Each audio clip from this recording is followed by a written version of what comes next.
Greetings and salutations, ladies and menfolk. Welcome to another episode of Game Break. I am Charles, coming to you today with another episode of Dysfunctional Systems. Now, last time round, Winter had managed to convince Cyrus not to shoot the president on sight. Maybe we can actually talk to him and figure out a viable solution that doesn't involve setting off a nuclear detonation on a populated city. A little behind the scenes, I already know what's going to happen because I tried recording and it didn't record.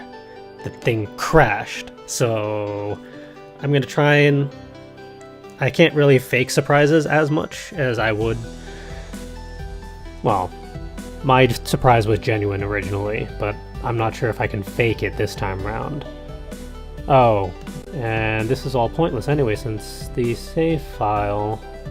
Son of a whore.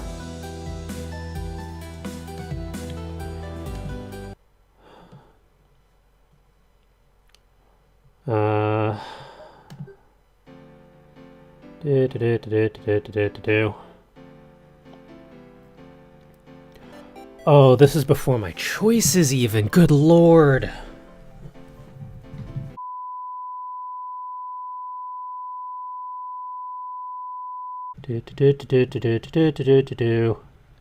And line break. Alright, and we're back to where we're supposed to be for this episode. Yay! Alright, let's see if we can do this properly this time round, shall we? Alright, I sort of wanted to speak too, although I guess that is asking for a bit too much. Putting me in charge of this situation would be a bad idea. I can understand the fact. I'm not that stubborn and foolish. It appears that Cyrus thinks otherwise, however, as upon our arrival here, he immediately puts a finger across my lips. I frown behind it, but am mostly all right with it. He starts glancing about the room, and I bounce my gaze around as well.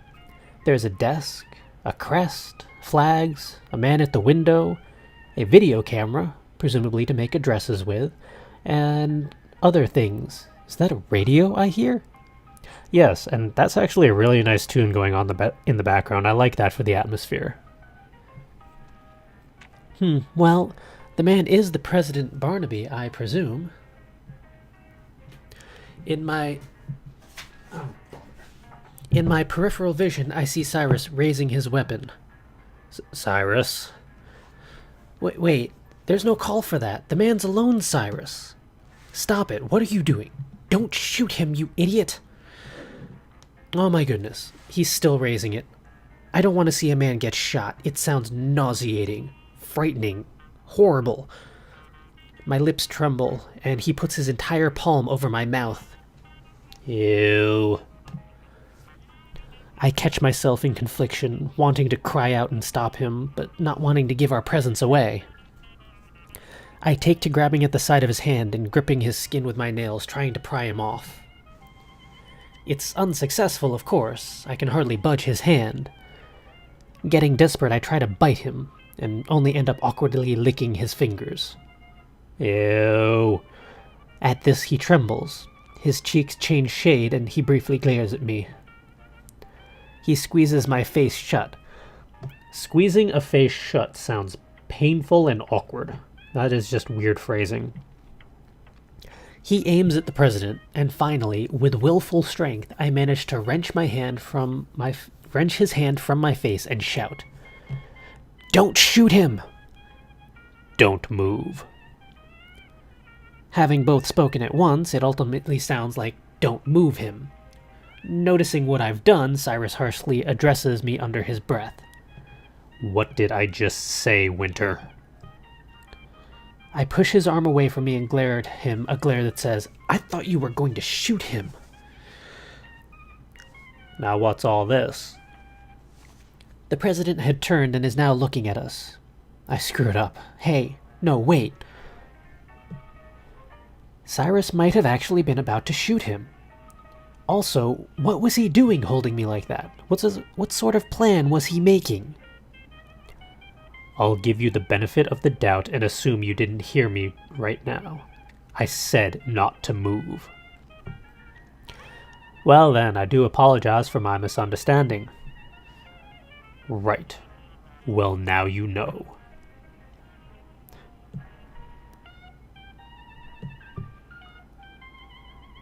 Why is everyone just being silent? Okay. Going to say anything more anytime soon? I can't believe we're seriously having an awkward silence here, of all places. I mean, really. It takes what feels like minutes before Barnaby decides to break the mood. You're here to kill me, I suppose. No, I've actually come to talk. To talk?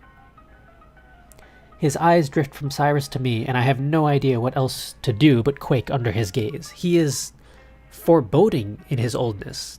So much for confidence. I don't believe guns can speak.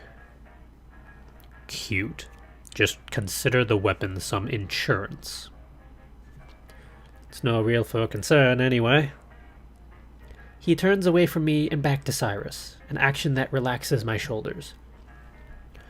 Well, I've got to say, I was expecting someone to come for me with a gun, but the girl is a surprise.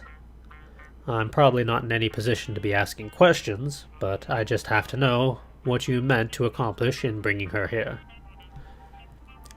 She has to be here. That's all you need to know. Well, all right. So, where are the guards? They're looking after things that are actually important. What is this devilish old man saying? Is he trying to pull a fast one, where the longer we fart around with irrelevant questions, the sooner the doors will blast open and both of us will be killed? Or does he have an even more sinister plan than that? I voice my concerns in action, tugging Cyrus's jacket and giving him a look. Look and tug as I might, though, he refuses to consider me. Whatever, my movements broke his concentration. Now he's taking a minute to recollect his thoughts. I take the opportunity to speak in his stead. All right, wait a second. Cyrus groans and shakes his head, clenching his fist and teeth. Winter. I mostly ignore him. What should it matter whether you're alone or guarded or whatever? Couldn't you be lying and they're in fact waiting behind the door for us? There's no one waiting. Well, even if that were true, then wouldn't it suggest in your expectation and aloneness that you were seeking a, well, certain kind of situation? What situation's that? Like, you know, a murder. That's enough, Winter. Okay, fine. There's not going to be any murder here. We both look at Barnaby, who looks dull. Even if that seems to be what someone here wants. Look, I don't know what you suggest. Quiet, all right? The implications here are really rubbing me the wrong way. Planned martyrdom? I don't even want to think about that shit. Well, you were gonna make him a martyr anyway. What's it matter whether or not he expected as much? Good point, Winter.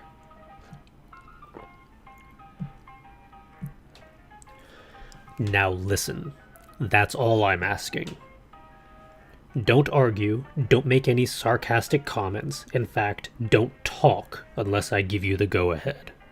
If you do, I might have to shoot your legs or something, and I very much doubt you'd like that. Are we clear? Barnaby nods. Hey, that's wonderful. Okay, I want, and this is the only thing, I want your word that you won't launch that nuke. The president regards my mentor with confusion and a touch of disbelief. You may respond. That's just not how it works. I can't give you my word when my country will only suffer in turn. The lives of Gabrians over Brightons is not something I can accept. Are you dense? I don't just want your word for the Gabrians, I want it for us Brightons. You two are Brightons? Yes. Barnaby descends into peals of laughter. I, on the other hand, am just bewildered by Cyrus's ability to so quickly lie. You expect me to believe that one of my citizens would threaten me over the lives of our oppressors? Yes. I'm sorry, that's just too ridiculous. Are you fucking retarded? Do you think Gabriel would even think of wasting resources to kill you? You think they even care? Even if you do fire on them, they'll just take it as a chance to dominate us completely again. They'll ravage us. Don't you get it? You're asking for a war. You're about to take on one of the world's military giants with a bomb and a ragged army. This decision did not come easily. I don't want to do this. Then find some other way. There is no other way. You, as anyone else, should understand that I have tried every other way. We have bent and knelt, nose to the floor, for Gabriel for over a century, and do you see where it's gotten us? It hurts me to see my people celebrating the increase of minimum wage when I know damn well that Gabriel is laughing at us for the joke that it is. This is the one advantage over Gabriel we've ever had. A weapon incomparable to anything in their arsenal. In anybody's arsenal. I am not about to waste that. The options are exhausted. I gave them an ultimatum, and I swear to you we're ready for this.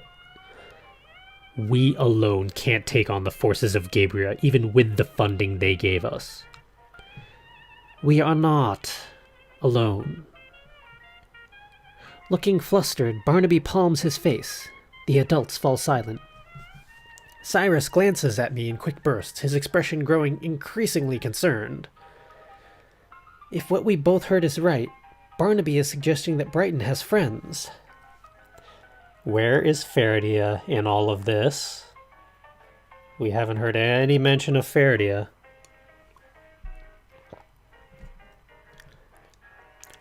You allied with Faraday. Barnaby pants, clearly unused to breaking face. It's only temporary. You can't believe that. We had no other choice. We couldn't fund the research on our own. That doesn't matter. Don't you realize? We can trust them. They understand us. Faraday will stomp us into the dust once this is over. Got a point. We'll have to deal with that as it comes. Once more they fall silent. This just changes everything. How could he have gone and done that? To what leagues of desperation has this nation fallen? Barnaby, sweating, finally speaks again. I'm sorry. Crap almighty, what are we going to do now? With this, Gabriel really isn't a threat at all. Those powerful weapons and that vicious nation's backing? Gabriel is screwed. A hopelessness settles into me as I realize how out of control this situation has become with one revelation. It looks now that no matter what, there will be killings. Then you ask for a military to keep Gabriel out of suspicion. Yes. Killed two birds with one stone that way, huh? Yes. Cyrus shakes his head as though the ridiculousness of this situation is simply too much to take.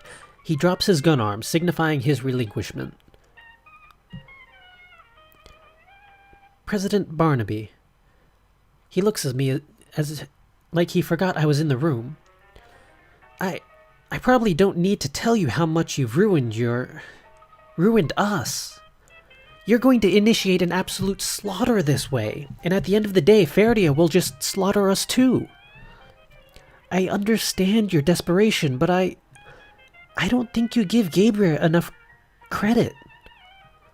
Both pairs of eyes are now on me, and I feel very pressured to speak convincingly. It really is now or never.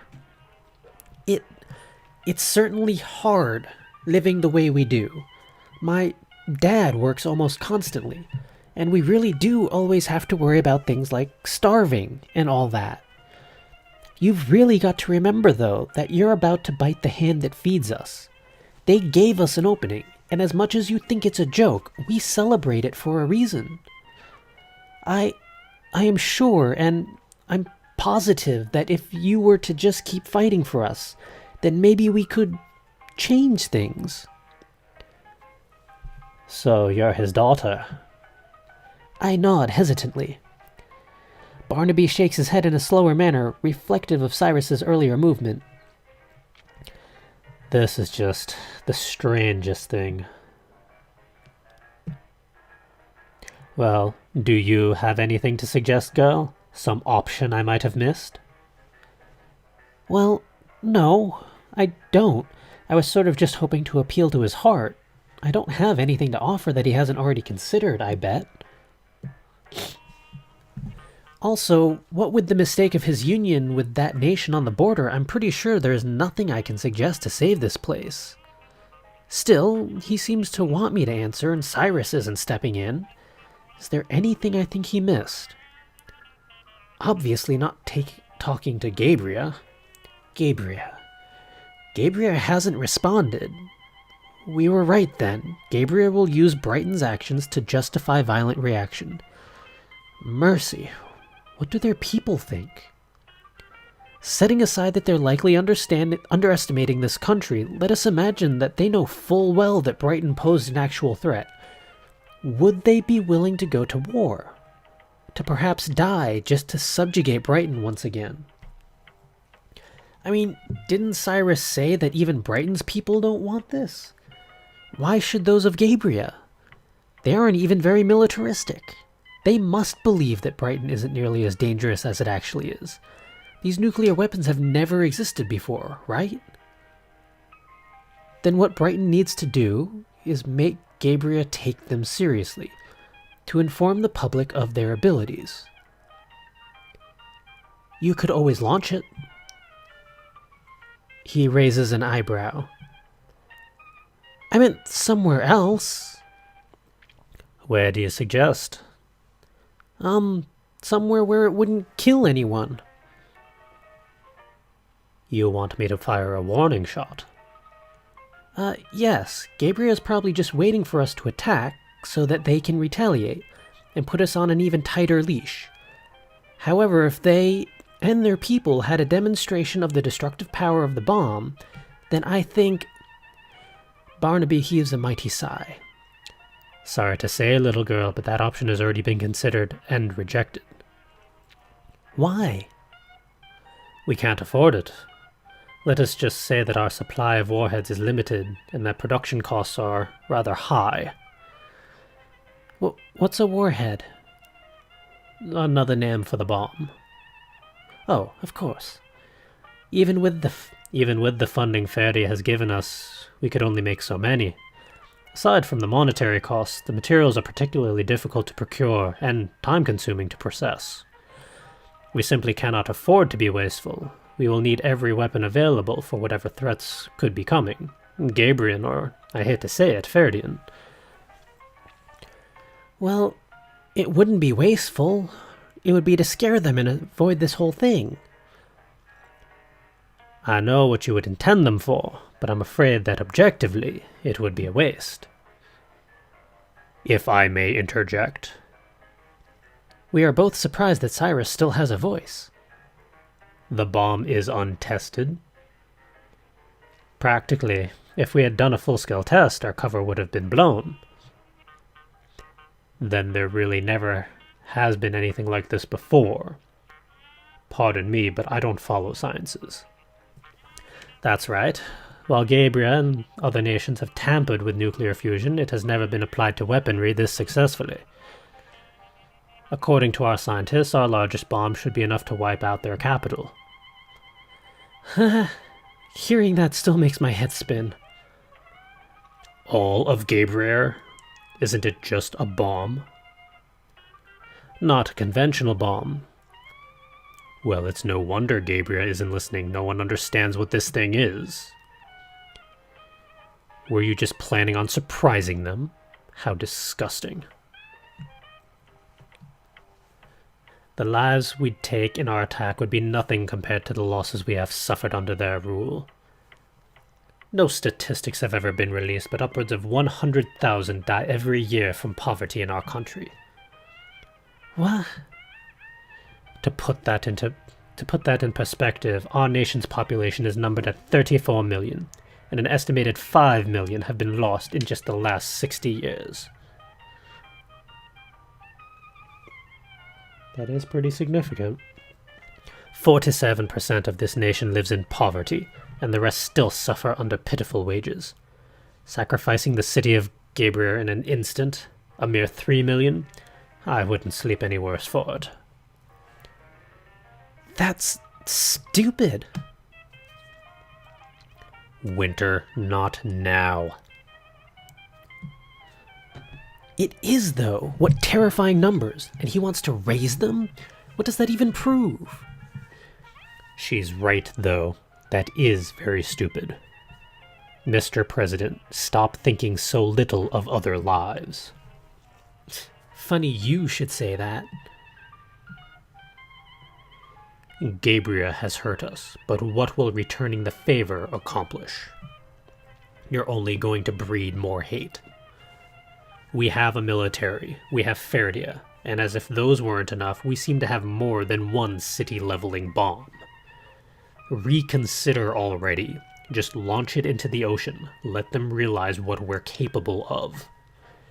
Anyone would fear the weapons we harbor, and you have no reason not to brandish them. You could spare those 3 million lives. You don't have to sacrifice them to make a point. Even if I did agree, I don't know if I have that kind of power. Oh, please, don't act weak now. Talk with your advisors, make a new call, and make the Gabrians piss themselves in terror. In the aftermath, I get the feeling they'd be more than willing to talk.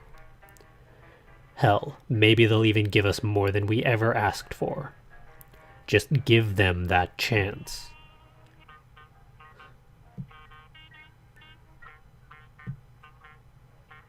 I will do what I can then. Really? The president reaches up and compresses part of his collar between two fingers. Call off the launch for now. We're having a conference. Immediately. This is an executive command from President Jonathan Barnaby. Call X374. It's done. We will reconsider the issue. However, we'll need to make a decision quickly, and if it changes from the one we'd already made, I'm frankly not sure how the Ferdians will take it. But we can't allow them to control us. I'm not shedding a master just to take a new one. We should not charge headlong into war just for slights against us. We should retain our identity as Brightons. Just as you two. Then we're honorary Brightons now? What a badge of shame. Winter. Speaking of you two, I'd appreciate if you used whatever way you got in to get out of here. Whatever organization you're a part of. Well, I just assume that you are, but I think it would be best if you remain anonymous.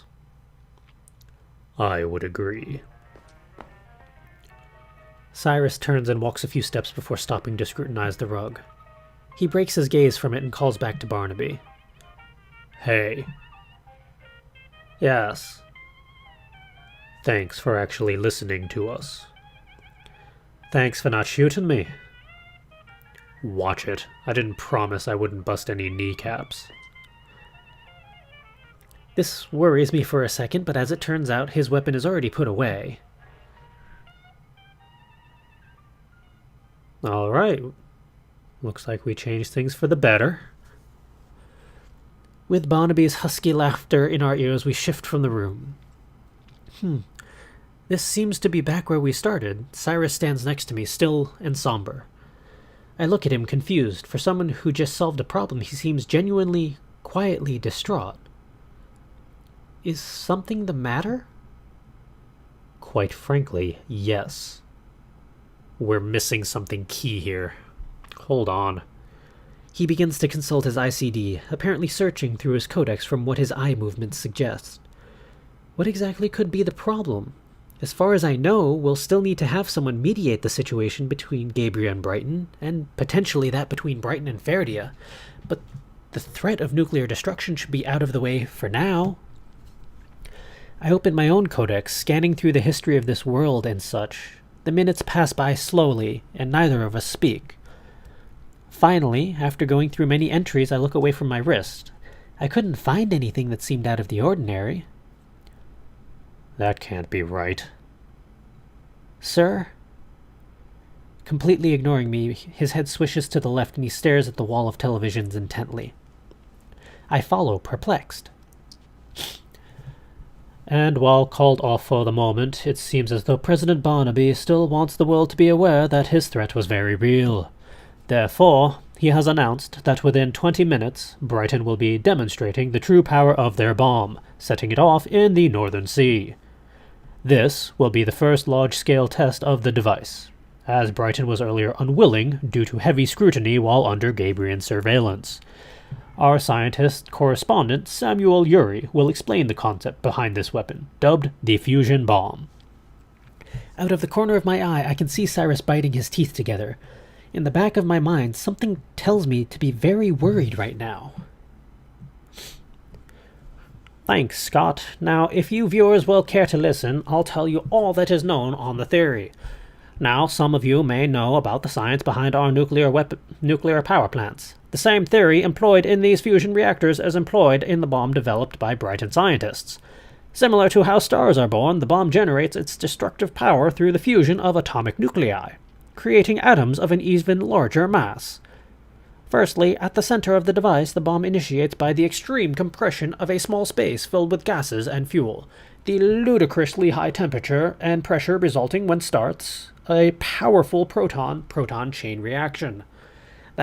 This chain reaction is strong enough to fuse the atoms within, beginning the primary process for which this weapon gained its name, nuclear fusion. Nuclear fusion releases an immense amount of energy, destructive power thousands of magnitudes greater than conventional weapons. In fact, with enough reactant, the energy released could actually start off a genuine star. Of course, scientists theorize that there isn't enough fuel on the entire planet to accomplish such a feat. But I'm blathering. I doubt you viewers even know what I'm talking about. We'll start by discussing atoms. I don't like those implications. And we have a new codex. True fusion? What's true fusion? Note, this entity concerns man-made fusion with traits similar to star creation. For fusion initiated by fission, see the entry on nuclear fusion. True fusion is a term used mainly by Earthen to describe manufactured nuclear fusion. Most systems are incapable of this process and instead refer to fusion sparked by fission as nuclear fusion. This entry instead refers to the genuine, pure process of beginning sustainable nuclear fusion. As it is a term for our own creation, do not expect to hear it in any systems. Occasionally, a system will make the distinction between the two, but it is not to be counted on. Always investigate if you believe there may be confusion between terms. True fusion can be used to create stars, and is therefore incredibly dangerous and significantly more likely to appear in a scientifically advanced society, which would be Brighton. The energy required to accomplish it is often unattainable. The power generated is immense to the point that setting it off, let alone controlling it, is practically impossible. True fusion involves the fusing of light elements together to create heavier elements. The process of forcing this reaction varies, but most often it mimics star birth, with the nuclei being massively compressed and heated until a self-sustaining fusion begins. Usually this is accomplished via an artificial gravity well. This is exceptionally dangerous and even capable of nullifying an entire system. In fact, true fusion bombs have been developed by spacefaring societies as a mean of quickly killing planets' populations. These are rare occurrences, however, as most spacefaring societies tend to be peaceful, at least to their own kind. On the other hand, in desperate and highly advanced societies, it is often proposed as means to replace primary stars, the star at the center of the solar system, like our sun, before they begin dying out. This incredibly complicated process involves having a method to transport new fuel to the star, obliterating the old star, removing the heavier elements from the old star's remains, combining the new and old left over from the star's death fuel, starting fusion and accelerating star birth and aging to create a new star as quickly as possible. The number of ways this process could go awry is staggering. In such an event, it would be preferable to simply move the system's population into another solar system and/or area. Considering the chaotic and destructive nature of true fusion, extreme caution must be used in any situation where its usage is suggested. Huh. I don't like where this is going.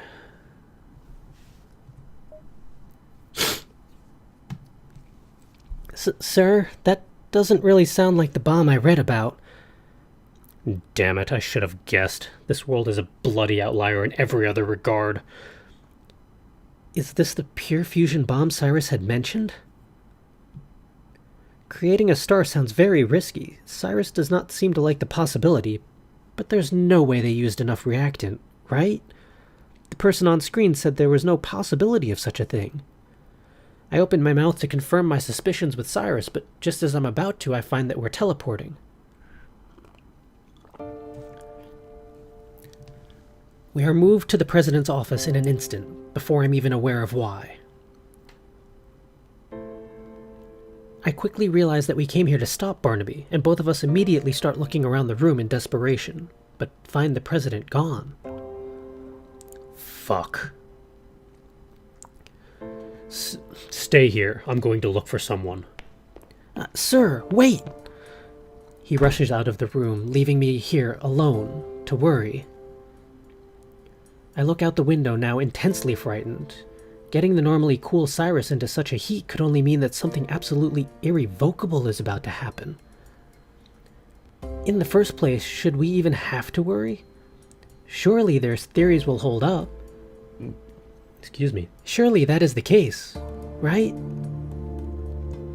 I stand alone for several minutes, glancing fervently at my watch and growing more and more agitated as time crawls by. Cyrus returns after 15 minutes. There isn't anyone here, just a damned receptionist who won't say anything. Support, listen to me. This situation is nearly out of control. Do you have anything? He walks away from me and into a corner. Again, I look through my codex hoping there is something that I missed earlier, hoping they didn't use enough reactant, hoping that I have nothing to worry about. In a few minutes, the horizon is aglow. It must have gone off. I stare into the brilliant hue, pleading to anyone that it will end with only light. How big is this gonna get? But with every passing second, it grows brighter. The glass sweats and the room grows warmer. I stand still before the spectacle, thinking that maybe it isn't over yet. Maybe everything worked out. Cyrus is still somewhere in the room and yelling, though, so I think I must face the simple fact. I wanted nobody to die, and now maybe everyone will. Is it my fault? Why did I even think to suggest anything? But if I hadn't stopped Cyrus, then this would have happened anyway, right? It's not my fault then. I was just trying to save everyone. I just wanted to make a difference. It's not my fault at all. Ugh. Cyrus has dived onto me from his corner, blocking the window's light from my view. Is this it? Keep your head down. He covers my head and body with his arms and torso. We need to...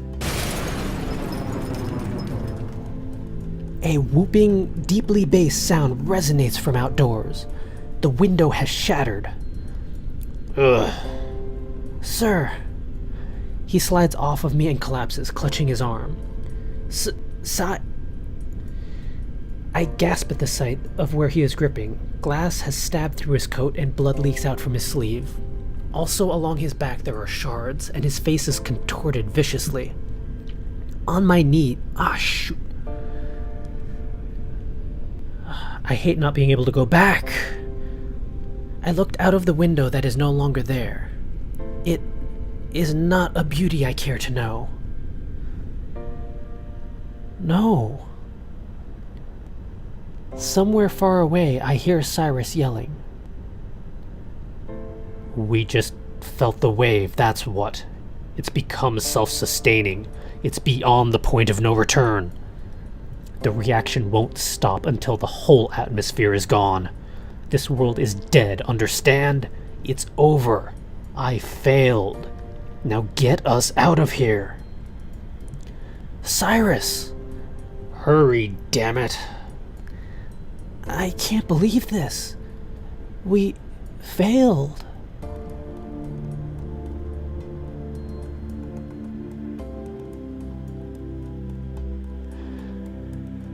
And that, ladies and menfolk, is where I am going to leave you for this week's episode. You're going to have to tune in next time round to see just what happens after that.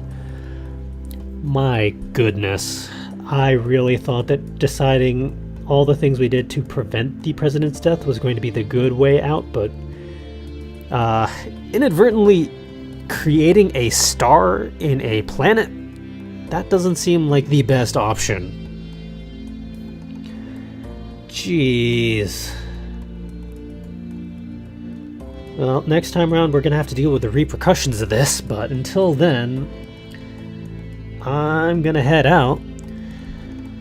Thank you for joining me for this week's episode of Dysfunctional Systems.